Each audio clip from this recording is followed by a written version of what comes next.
vous avez dit au début que quand un païen vient à l'église, la première des choses, c'est la repentance. C'est-à-dire que tu peux venir à l'église comme ça, et puis venir toujours pendant 1 an, 2 ans, 5 ans. Mais s'il n'est pas vraiment repenti, là, il n'est pas chrétien. Donc je veux savoir, la repentance, ça c'est quand tu viens voir ton père spirituel, tu lui dis ce que tu as fait, ou bien c'est avec le Seigneur, ou bien comment ça se passe vraiment, comment savoir que tu es vraiment repenti, on se répond comment exactement. C'est quoi exactement une repentance? Est-ce que... D'accord, c'est pour vous.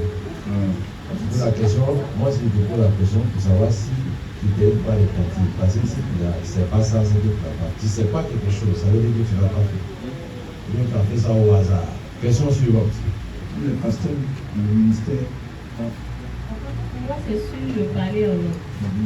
Combien vous avez dit que le parler en langue, ça ne se fait pas dans le hasard. Donc, tu dois être à la maison en train de prier dans le lieu secret. Et c'est là que tu parles en langue parce que là, tu parles à Dieu.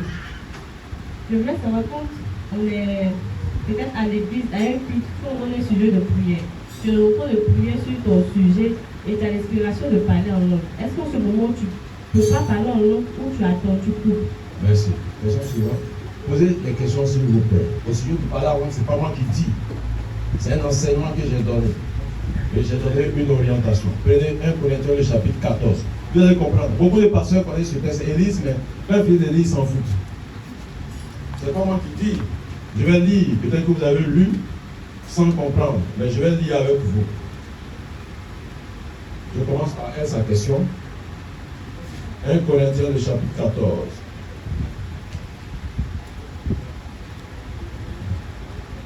L'apôtre Paul, le même, il dit: recherchez la charité, aspirez aussi aux dons spirituels.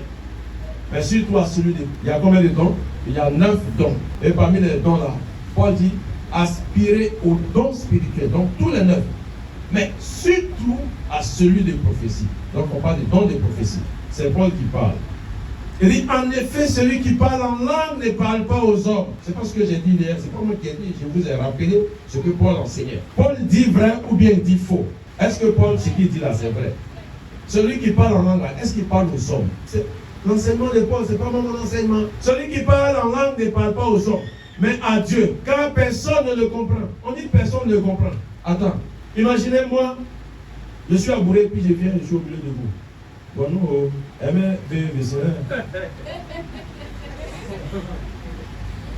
y a quelqu'un qui est à Bourré ici qui comprend. J'ai parlé à Bourré.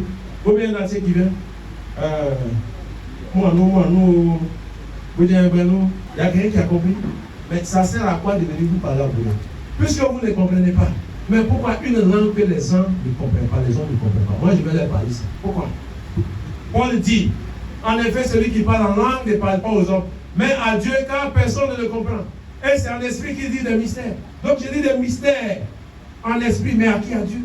Écoutez l'enseignement. Ça, c'est un verset, un passage que beaucoup de pasteurs pentecôtistes lisent, mais ils sautent. Parce qu'ils font ce qui leur plaît. Celui qui prophétise au contraire parle aux hommes, les édifie, les exhorte, les console. Celui qui parle en langue s'édifie lui-même. Celui qui prophétise édifie l'église. Donc il y a celui qui parle en langue et il y a celui qui prophétise. Il y a un qui, lui, il édifie l'église parce que l'église le comprend. Mais il y a un autre, il n'édifie pas l'église parce que l'église ne le comprend pas. C'est celui qui parle en langue. Mais quelque chose que je suis en train de dire ou bien je parle, les gens ne comprennent pas. Pourquoi je vais m'adresser à eux? Voici pourquoi je vous ai dit, c'est anormal qu'un pasteur, quelle que soit sa trempe, je le dis, je le répète, quelle que soit sa trempe, sa renommée pastorale, son onction, même s'il a bâti des cathédrales, ne peut venir me contredire par rapport à ça, parce que le texte biblique me supporte. Je ne peux pas prendre le micro, ribaba. Ceux qui sont devant, ils entendent ribaba. Ils font quoi avec mon ribaba? Si je pense que je suis inspiré, que le Saint-Esprit me pousse à parler en langue, au moment où je suis en train de prier le Seigneur, Seigneur, donne-moi ceci, vraiment tu es fort. Et puis, quand je sens que je suis inspiré à parler en langue, je parle. Ceux qui sont devant n'entendent pas. Maintenant, si c'est dans l'assemblée, quand je ne vais pas déranger les gens, je parle en langue là. Quand je parle, est-ce que les gens m'écoutent? Mais Mais je suis là. Priez, riba, gojisha. Oh, ça, c'est pas en langue, je parle pas en langue. Je fais ça pour vous montrer ce qui se passe dans les églises. Mais ils ne comprennent pas. Au contraire, je suis en train de les distraire. Et il y a certains qui n'ont rien compris parce que c'est de la spiritualité que je montre. Est-ce que moi-même je suis leurré, je suis trompé, croyant que je suis tellement spirituel parce que je parle en langue de la sorte. Je vous ai dit hier que Paul a dit, vous là, il parle aux Corinthiens, il dit, moi je parle en langue plus que vous tous. On vous met ensemble, il n'y a pas quelqu'un quand on fait classement là, il ne peut même pas être à côté de moi. Je suis premier. Je dors même, je sors, je suis premier devant vous. C'est ce que Paul dit. Je parle en langue plus que vous tous. Mais quand je suis en assemblée, c'est son texte là qu'on est en train de lire. Je n'ai pas commenté. Je ne peux pas dire que c'est moi qui ai enseigné ça. Celui qui parle en langue s'édifie lui-même, celui qui prophétise s'édifie l'église. Je désire que vous parlez tous en langue. Mais encore plus que vous prophétisiez. Celui qui prophétise est plus grand que celui qui parle en langue. À moins que ce dernier n'interprète pour que l'église en reçoive des... Ça veut dire quoi? Ça veut dire que quand je parle en langue, ça c'est des enseignements à l'époque avant qu'on ait... On enseignait ça dans les écoles. Nous on enseignait ça. On grandit avec. L'évolution du monde ne peut pas nous amener à changer parce que la parole de Dieu ne change pas. Nous on enseignait ça dans les groupes de jeux. Vous comprenez? Je vous ai dit hier que j'ai accepté le Seigneur en 1984. Tout à l'heure, pour répondre à la question de la soeur par rapport à la repentance, verrons ce témoignage-là. J'ai parlé en langue en 1985.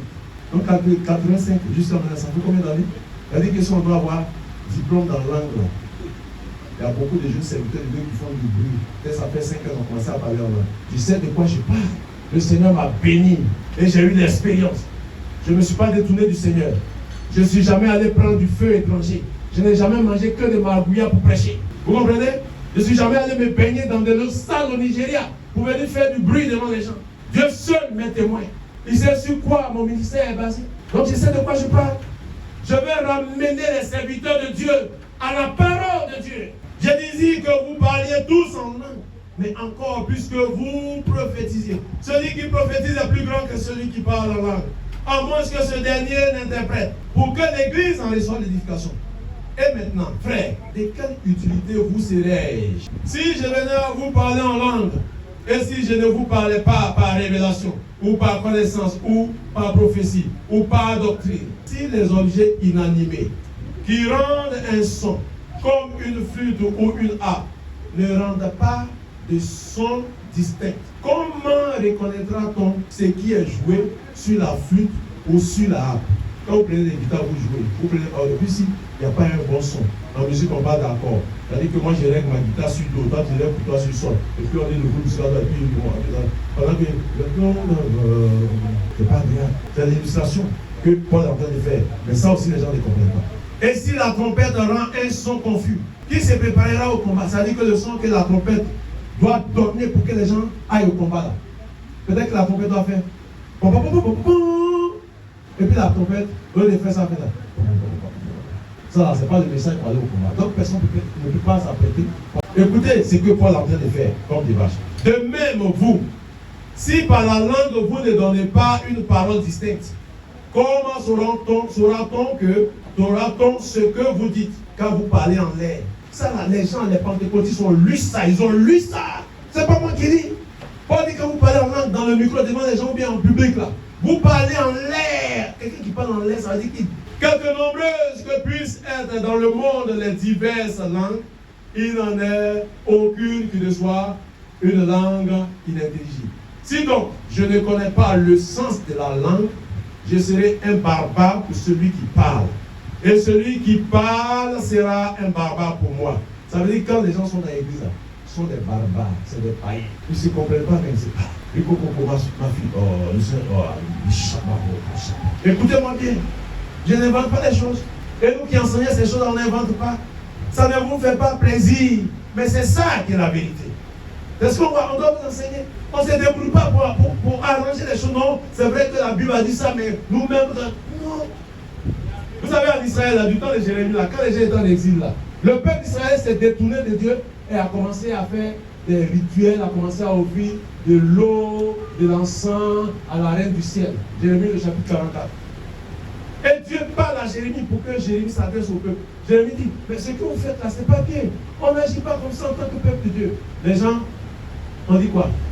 Ils ont envoyé les femmes, et c'est les femmes qui sont mises devant. Hé, toi Jérémie là, tout ce que tu dis là, même si ça vient de Dieu là, bâche. On s'en fout, même si ça vient de Dieu. Vous comprenez?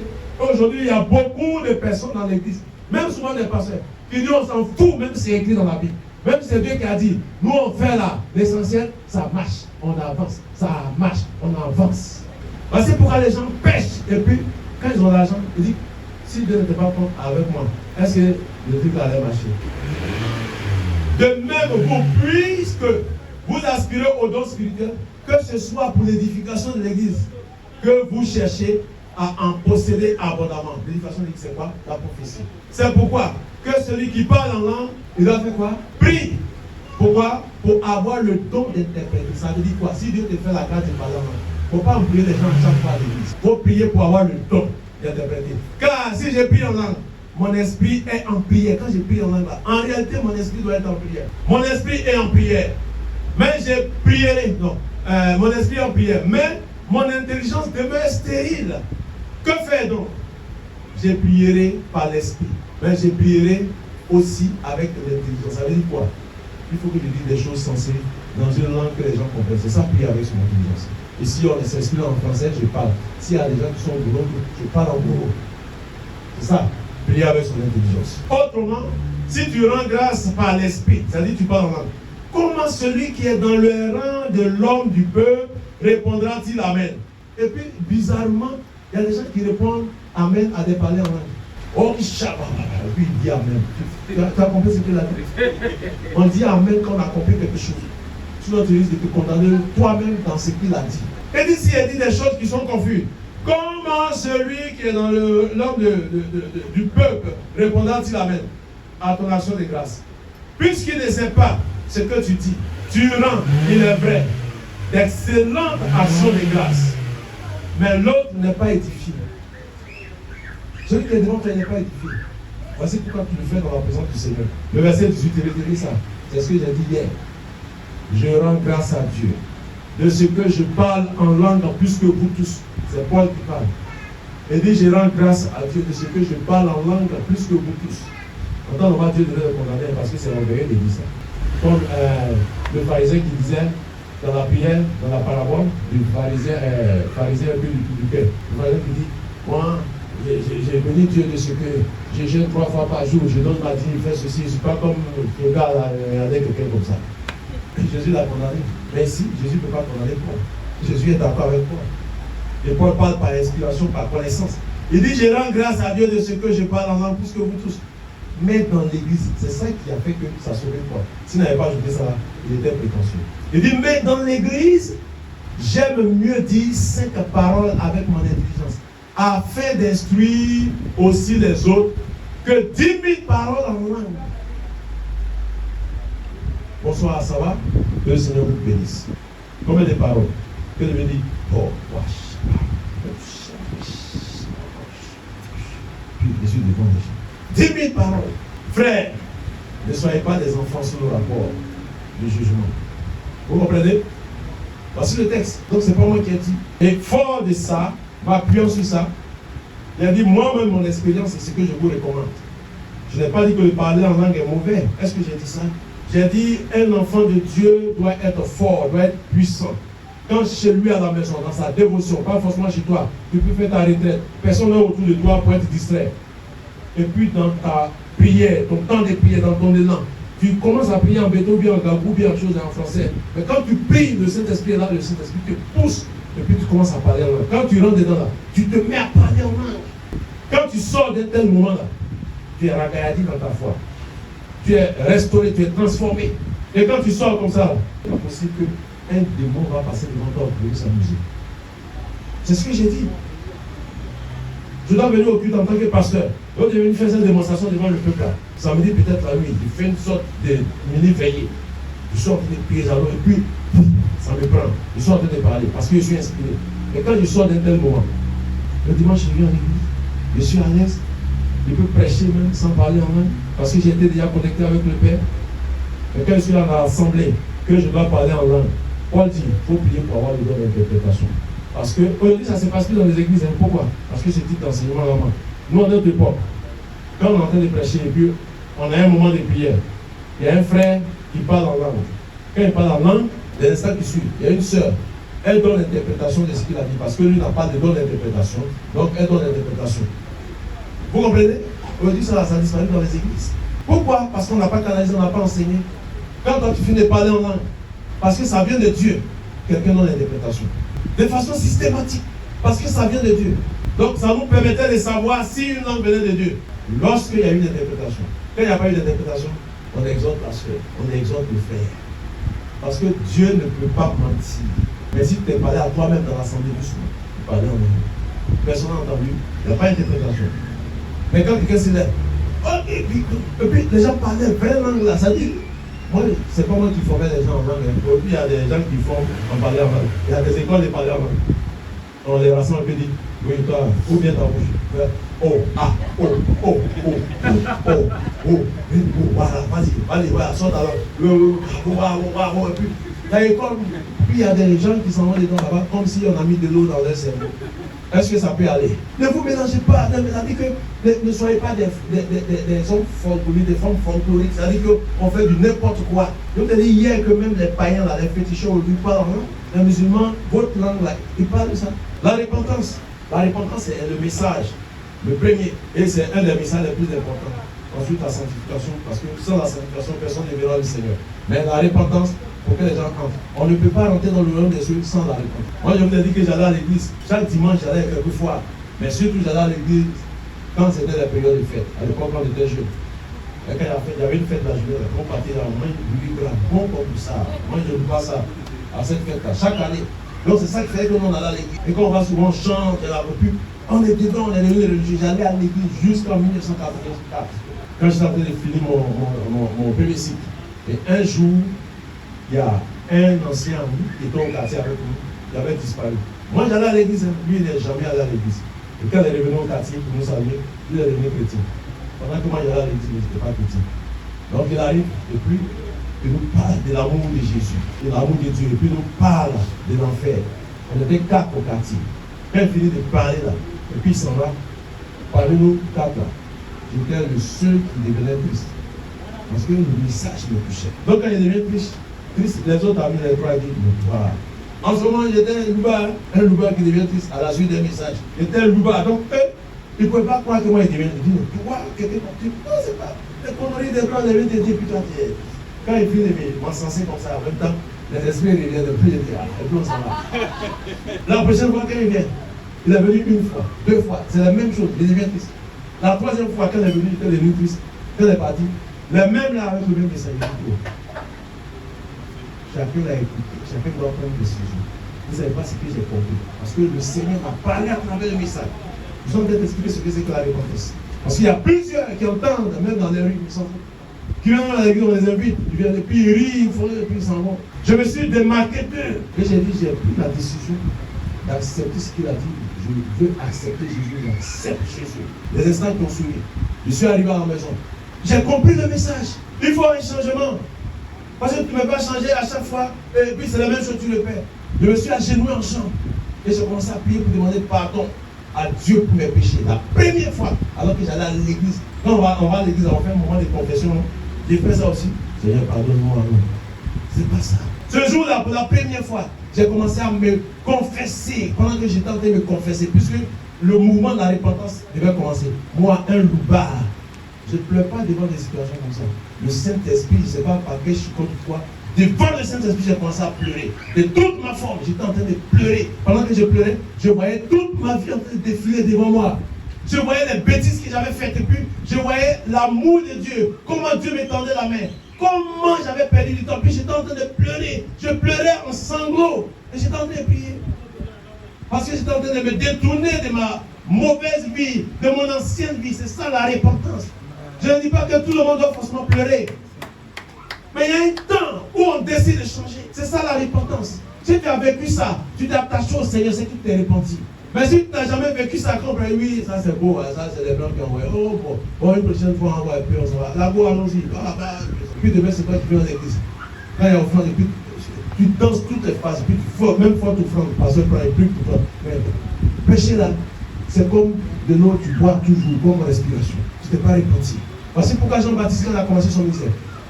Voici l'agneau de Dieu qui ôte le péché du monde. Ensuite, répentez-vous Les gens disent, mais comment on va faire nous? Jésus aussi vient, il commence son ministère. Il dit, répandez-vous. Avant de commencer les deux, répandez-vous. Parce que le royaume de Dieu est venu jusqu'à vous. Or, si le royaume de Dieu vient jusqu'à nous, ça veut dire que nous devons rentrer dans le royaume. Et si tu n'es pas rentré, tu ne rentres pas. Voici pourquoi plusieurs sont des adeptes des dénominations, mais ne sont pas dans le royaume de Dieu. Vous pouvez les voir dans les églises, dans les grands temples ou bien quoi. Mais en réalité, dans le fichier céleste, là, leur nom n'est pas là-bas. Ils n'appartiennent pas à Jésus. Ils sont membres de l'église. Et je veux ce soir, aujourd'hui, que tout le monde reste dans l'église, rentre dans l'église. Ceux qui ne sont pas membres de l'église de Jésus-Christ, qui ne sont pas dans le royaume, ce soir, l'appel est lancé pour qu'on fasse vos papiers célestes à cette audience foraine spirituelle. Tu as compris ce que c'est que la repentance là, non? Tu as vécu ça aussi? Tu n'as pas encore vécu ça. Tu as dit qu'il y a un peu, je suis là, tu viens dans le groupe musical parce que c'est chaud, parce que c'est chaud, parce que le groupe musical c'est intéressant, il vient chanter un peu, voilà, je suis dedans, je suis dans le bain. Non, répentez-vous, répentez-vous. Le message de la repentance doit être prêché jusqu'à ce que Jésus revienne. Répentez-vous, pour qu'on soit au même diapason, au même niveau de la foi. Sinon, c'est pas bon de cette communauté-là. Tout le monde se répand. Parce que l'homme a péché devant Dieu. Moi, je vous ai dit que j'allais à l'église. Mes parents allaient à l'église. Parce qu'on est né dans l'église. Nos parents partaient. Mais j'ai été le premier à accepter le Seigneur avant mes parents. Le jour où j'ai accepté le Seigneur, ma maman a pleuré. Vous savez pourquoi elle a pleuré? Parce qu'elle a vu que son fils qui était un bandit, quelque chose venait de se passer dans sa vie. Je vous ai dit que moi, j'étais un voyou. J'étais un voyou déjà au collège. À l'époque, nous, on avait les bourses, c'est pas beaucoup. Maintenant, on a retiré les bourses partout, il n'y a même plus d'argent. Vous comprenez, non? Nous, à notre époque, quand tu as bourse, on te donne de l'argent. 12 000 francs. À l'époque, 12 000 francs, j'étais comme ça. Il y a demi-bourse, ça fait 6 000. Nous, on a commencé à prendre les 12 000 francs, on allait en 6e. Donc, j'étais riche là. Je vais aider ma maman. Je lui donne l'argent, elle s'en va acheter quoi? Bouteille, boisson. Pour qu'elle vende pour s'occuper de nous. Voici ma politique. Mais pendant ce temps, j'étais un bandit. On ne me commande pas. Donc, j'étais donné l'argent à ma maman. Il ne faut pas parler sous moi. J'achète la bouteille. Moi, je vais acheter le casier. J'envoie et puis mettre dans le frigo. Quand je viens en maison, je fais des billets. Et puis, elle parle un peu sous moi. Je m'en vais. J'ouvre le frigo là. Je sors la bouteille là. Je mets dans le casier. Je prends et puis devant la porte.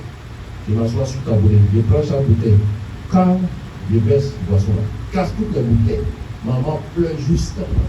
Il n'y a pas quelqu'un qui peut me calmer à la maison, ni dans le quartier. C'est nous assis au jour de tout là. À l'époque où il y a Placman, on prend Placman, les V là, on va au marché, on se cache vers les 16 heures, au moment où les femmes sont en train de descendre. Je me suis confessé déjà, mais je vous dis, quelqu'un qui s'est réparti là, on prend Placman là, puis le soir là. Et puis il y a une limo au milieu de la tête, une femme elle a crié comme ça, c'était la terreur, on avait peur, les gens criaient, puis on est rentré en bas de la table, nous on se voyait déjà morts. On a fait ça, bandit que moi. On a fait ça à Sikoji, au marché de Sikoji là. Jusqu'à ce qu'on se faufile et puis on est parti. Et puis demain matin, nous on se sert, on mange les bonnes parties là. Puis que le matin vient là, on va diminuer. Nous on a fait ça. Péché comme ça, c'est quel produit qui peut enlever ça? Je vous ai dit que j'ai giflé quelqu'un, j'ai cassé son tympan. Moi je me battais. Quand je me bats là, arranger peut-être pour m'encercler là, on peut faire équilibre, peut-être tu me frapper un peu comme ça. Mais si il y a pas là, et puis il y a le mur, je me suis mis au mur, vous êtes 10 là. Vous ne pouvez pas. Parce que là, je suis dans un angle de 180 degrés. Je vois là, je vois là. Il n'y a pas quelqu'un. Mes muscles étaient comme ça. Les premiers à volonté d'Iba en Côte d'Ivoire, c'est nous. Je vous ai dit, je suis de la trompe de Don Polo. Don Polo, on a tiré sur le popo. Moi, Dieu m'a fait la grâce, on n'a pas tiré sur moi. Vous comprenez? En notre époque, on avait les grands frères d'Igué. Si on joue le tour, quand le grand frère d'Igué marche comme ça dans les rues, tous les Haoussas disparaissent sur la route. Tous les poussières de moto disparaissent parce qu'ils ne jouent pas avec eux. Ça, c'était nous, nos grands frères. C'est-à-dire c'est eux qui pouvaient nous freiner, mais on était un peu. Il y avait les Alasco, il y avait les Ogou, Maître Ogou. On ne sait plus où ceux-là sont partis. C'est nous, on a créé pont vagabond. Un pont qui on dit c'est vagabond. On met Henri Conan Bédier, il faut qu'on ait sur les ponts. Nous, c'est des ponts vagabonds. Parce que c'est des vagabonds qui sont. On dit c'est resté. Quand vous vous déplacez, vous partez là, ils descendent au pont vagabond. Vous savez comment vous évitez? C'est nous, on a créé ça. Et parmi nous qui avons créé ça, il y a beaucoup de ceux de ma promotion qui sont encore là-bas. On a fait les mêmes choses. Ils ont vieilli, ils ont cheveux blancs, c'était plus grand que nous. Nous, Dieu nous a pris en 1984. On a quitté Sikoji le tour. On a de la parenté là-bas. Donc quand on va là-bas pour saluer, les mêmes là, souvent ils sont nos grands frères. Quand on voit là, Dieu fait, je ne vais pas vous donner 100 francs là. Parce qu'ils n'ont pas accepté le Seigneur. Moi j'ai accepté le Seigneur, je me suis repenti. Aujourd'hui, c'est le Seigneur. Je suis un ministre du royaume. Plus que tous les ministres de la terre. Il n'y a pas un gouvernement qui peut venir m'enlever. Je forme des pasteurs. Parce que pourquoi j'ai dit que je comprends mieux l'apôtre Paul. Parce que mon témoignage est similaire à son témoignage. Vous comprenez? J'avais des kentou, vous savez ce qu'on appelle kentou? Regardez, aujourd'hui c'est un lit simple. Si ce n'est pas la grâce de Dieu, c'est un lit son un nouveau nez. Regardez, je prends, je pompe. Ma tête là, je casse beaucoup. Je soulève moteur de voiture. À l'époque des bras d'Alice, j'étais nos ennemis. Vous avez entendu parler de lui, après les devenus paralysés. Et puis il est mort maintenant. C'est quelqu'un qui doit organiser des trucs dans les écoles là. Voiture passe sur lui. Nous tous on faisait ça. Je me concentre comme ça. 2 personnes. Ici. Déjà au primaire, tous les élèves du primaire là, ils avaient peur de moi. On avait des compétitions. C'est moi qui protégeais toute une école là, de primaire. J'étais à l'école Pigeon, vers Ouassakara. Vous avez connu cette école là? À l'école Pigeon, j'ai fait le primaire là-bas. CM1, CM2. Donc CM2. À côté de nous, il y avait le collège Sépi. On avait nos élèves, nos grands frères là-bas. Donc, les amitiés et ainsi de suite. On avait un ami qui était dans notre classe. Il avait un ami qui était de l'autre côté là-bas, en 5e. On lui a parlé de moi. Lui, il va venir me défier. Il va venir me tendre. Pourquoi moi, un primérien comme ça, moi, il ne pouvait pas au collège? On s'est donné un rendez-vous. Je suis en train de vous dire, je ne sais pas des films. Moi, j'ai vécu ça. Un soir, à la descente, il m'a donné rendez-vous. Et toute l'école était à lundi. On dit, Julien va venir me terminer. Mais les gens me faisaient confiance, ils avaient peur. Donc ceux qui me faisaient confiance, ils ont pris mon sac. Vous savez, les gens aussi, ils ont poussé mes camarades à faire comme ça. Ils attrapent mon sac. C'était mes gorilles, mes gros bras. Et puis moi, je suis devant. Mais pendant qu'il était devant là, la première fois, j'ai affronté, il était au primaire, mais j'ai affronté un jeune collège. Pendant que les gens me supportaient là, il fallait jouer au dur, mais intérieurement, j'avais peur. J'ai dit, il ne faut pas aller là-bas me monter ici. On le cherchait, on rentre dans son quartier parce que quand on quitte à l'école, on passe dans son quartier avant d'arriver à l'école. On arrive dans son quartier, voici le gars qui sort devant. Les amis ont attrapé mes effets. Il sort devant moi. On fait comment? Et puis il commence à faire j'ai des gens. Et puis à l'époque, quand tu débattes avec moi, si Dieu t'a aimé, il va t'orienter vers ma main. Quand tu vas voir ce qui va se passer, il te cherche. Mais lui, il ne savait pas ça. Il sautait devant moi. J'ai des jambes. En même temps, l'esprit qui m'animait avant là. C'est pas onction. Une fois, il était en train de regarder le témoignage, puis il y a deux qui ont dit, et l'onction. Il dit, c'est pas onction. Ma main a commencé à tomber comme ça. Quand ma main commence à tomber, je suis comme ça. Quand ça commence comme ça, là, on ne peut rien faire. Peut-être c'est la prière qui peut arrêter ça. Et puis ça s'envole lui. Quand ça arrive à un certain niveau là, c'est pas quel. Dans l'oreille de Julien, waouh! Il fait les jeux des gens. Quand j'ai mis dans son oreille là, on dirait Nourou. On dit qu'il a fait acrobatie, puis il est rentré dans le couloir, il n'est plus venu. La route est dégagée. Ses amis dans le quartier là, ils sont venus me supporter. D'autres m'ont suivi. Oh, mais les amis d'école qui me suivaient là, ils m'ont soulevé comme ça. Waouh! Puis j'étais dans son quartier. Et vous donnez ces choses là pour dire que, en fait, des conneries, les gens font là. Nous, on a fait ça. Ça ne paye pas. Ça n'est que dedans, soit tu es au cimetière, soit tu es à la matin. Et puis là, m'oublier comme ça. Une jeune fille, elle a déchiré son dos. On dirait un pétilier, styliste. Depuis en haut, il y a plus de l'enfouille, elle est tracée comme ça. C'est devenu blanc. Seconde après, elle a ouvert comme ça. Le sang a commencé à gicler. Puis j'ai regardé ça. Elle a crié dans la cour à l'époque. Ça, c'était à Bourgogne. C'était avant qu'on devenait à l'époque. Parce qu'on devenait à l'époque, on avait fait 72. Beaucoup n'étaient pas nés ici. Ça, c'était à Bourgogne, dans la cour. Elle dit que j'ai commencé à faire là. Il y a longtemps avant de venir à l'époque. J'ai déchiré son dos dans la cour commune. Là. Elle a crié. Ma maman est sortie. Elle dit qu'est-ce qui s'est passé par là. Maman est venue l'appeler Liane. Liane, mon propre attaché Fabo là. C'était dans la cour. Elle m'a chicoté, mais ce n'est pas mon affaire. Vous comprenez? Je me suis repenti. En Côte d'Ivoire, ici, on était deux. Je suis en train de vous dire ça. Vous avez jamais su ça. Deux qui avons fait cœur libre. Il y avait moi. Et puis qui? Le papa national, Liga Foussa. C'était nous qui on a réussi ça.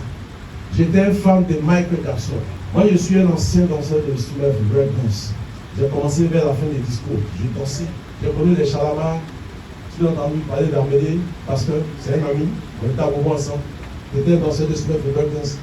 On a dansé. À Bercy, on danse. Quand je vais au village, les gens me soulèvent parce qu'il n'y a pas quelqu'un qui peut m'affronter en matière de danse. On dit là, peut-être que si je fais des pas, vous allez dire, le gars, on va là, l'école de danse. Donc, je ne dis pas les choses en l'air. Je vous le dis pour que vous sachiez, celui en qui vous avez cru, ça va pas. J'ai sauvé. Ce que Dieu attend de nous maintenant, c'est de travailler pour lui. Gagner des âmes. Gagner des âmes. Gagner des âmes. Amen. Voilà, je crois qu'on a dépassé les 21h30. J'ai répondu à vos deux questions. J'ai mis le temps dessus pour que vous compreniez. C'est un résumé succinct pour être un bon diacre, un diacre efficace pour l'œuvre de Dieu et puis pour ce qu'on fait l'Église. Merci pour les deux questions.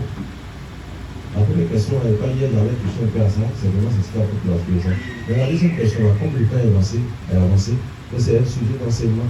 Je devrais même parler de ça, parce qu'il y a des diacres parmi vous, il faut que l'Église soit organisée, sachant ce que c'est que le ministère des diacres. Le mot diacre, ça vient de diaconat ou du diaconiste, diaconumène, diaconété. Je suis en train de parler maintenant de grec.